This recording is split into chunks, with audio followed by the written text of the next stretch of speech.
Matt Lauer was once the country's most trusted morning host, pulling in $25 million a year at NBC's Today, until a hidden side of his life toppled everything in a single day. In November 2017, one complaint landed at the network. Within 24 hours, he was fired and effectively exiled from NBC. Then came the flood, reports of a desk button that locked his office door, multiple women coming forward, and allegations stretching back years. The man who greeted millions at sunrise has never returned to television. Here's how he rose, how it all unraveled, and where he is now. Matt Lauer was born on December 30th, 1957 in New York City. His father, J. Robert Lauer, a bicycle company executive of Romanian Jewish heritage, embodied discipline and drive.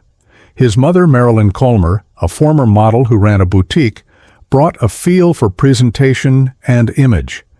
Those two worlds work. Ethic and polish shaped a kid who learned early how much poise and perception matter, especially in front of a crowd.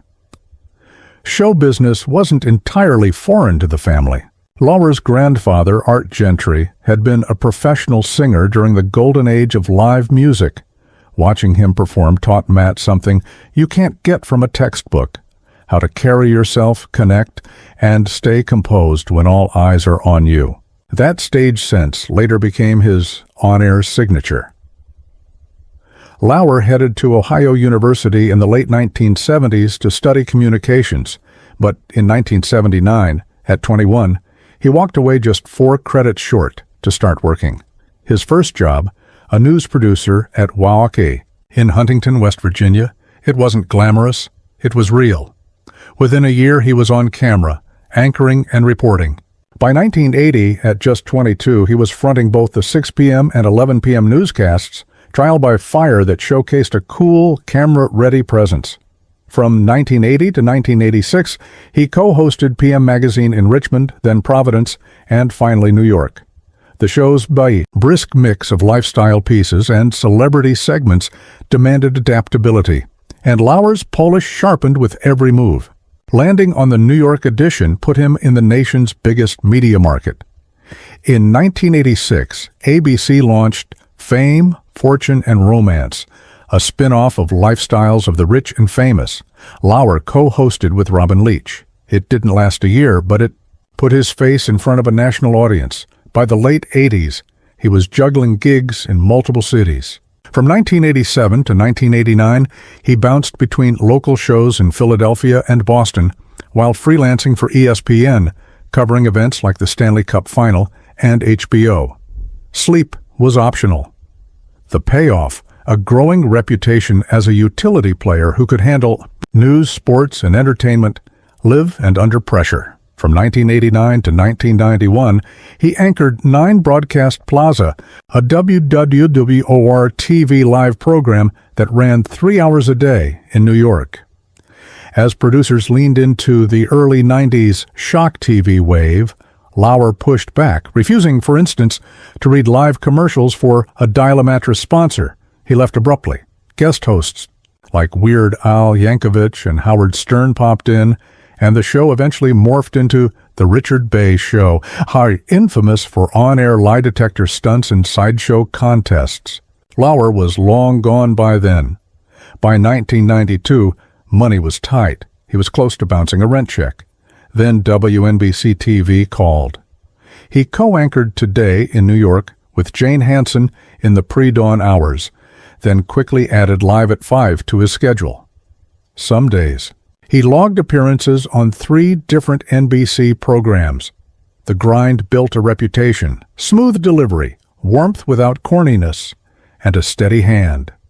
Between 1992 and 1997, Lauer became NBC's pinch hitter. Weekend Today, NBC News at sunrise, evened NBC Nightly News when Tom Brokaw was out. That reliability led to the next rung.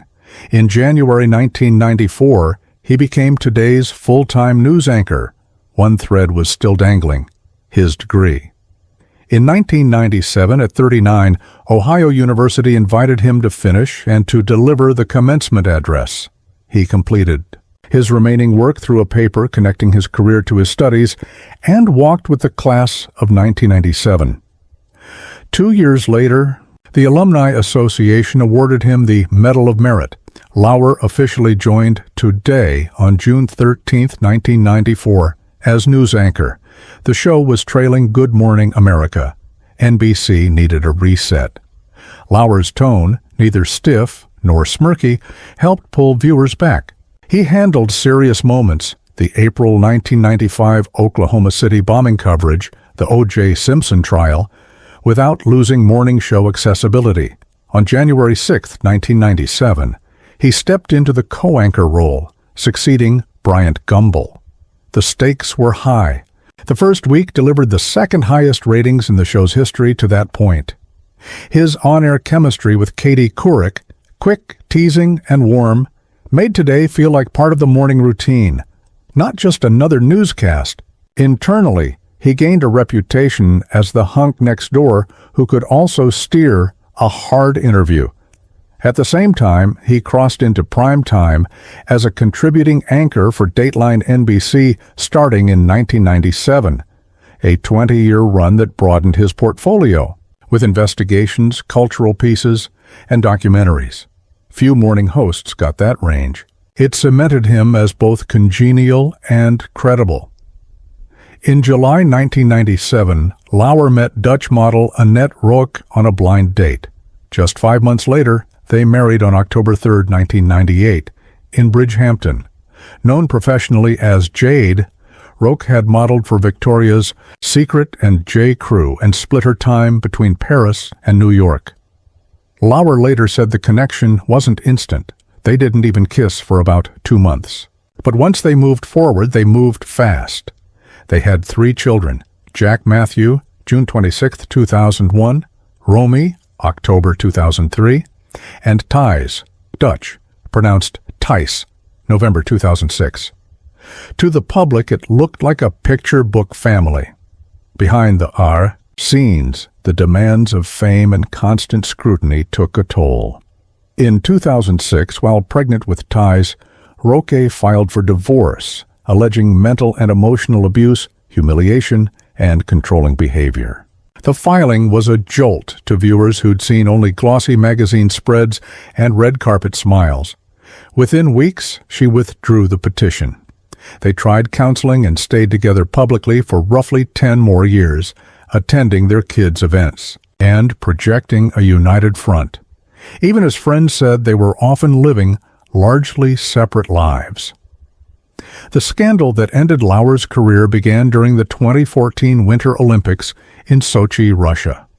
A young NBC staffer later told the network that Lauer had assaulted her in his hotel room, allegations she would publicly identify as rape years later. Her name, Brooke Nevels, came to light in Ronan Farrow's 2019 book, Catch and Kill. Lauer has consistently denied the allegation, describing the encounter as consensual. NBC says it launched an immediate internal review when the complaint surfaced. In late November 2017, on November 29, 2017, less than a day after the report reached management, NBC fired Lauer. Savannah Guthrie and Hoda Kotb learned just minutes before they had to share the news live, their shock visible on air.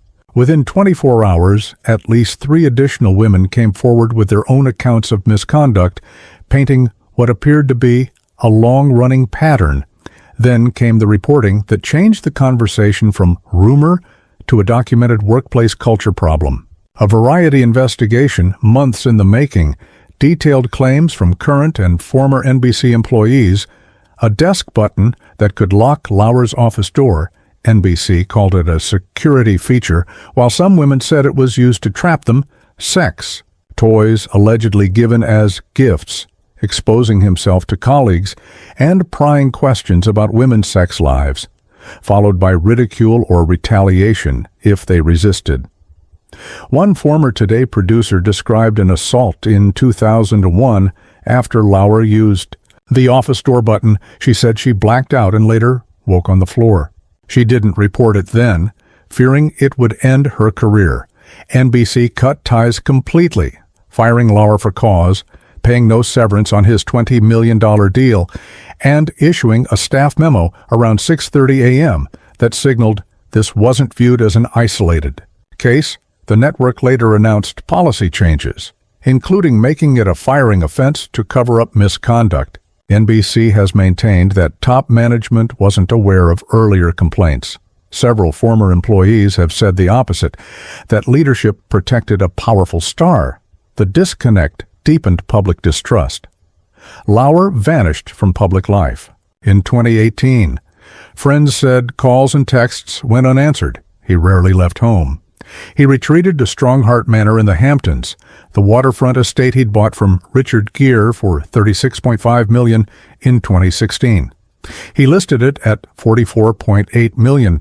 It sold in 2022 for $40.9 million. Locals occasionally spotted him doing school drop-offs or grabbing breakfast, looking drawn and intent on blending in. His marriage ended. Roque separated from him immediately after the firing. The divorce finalized. On September 7, 2019, reports said he accepted her terms without a fight. She walked away with up to $20 million in assets and full ownership of their horse farm. They kept custody matters low-key and continued co-managing the farm for the children's sake.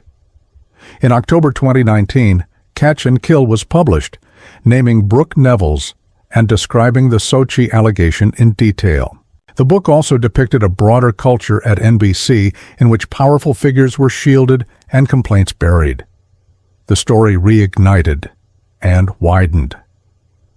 In 2020, after 2 years of silence, Lauer issued a lengthy written response. He denied Nevels's account, calling the relationship inappropriate but consensual, and accused Ronan Farrow of shoddy journalism. Farrow stood by his reporting. The letter didn't change the trajectory. By then, public opinion had largely hardened.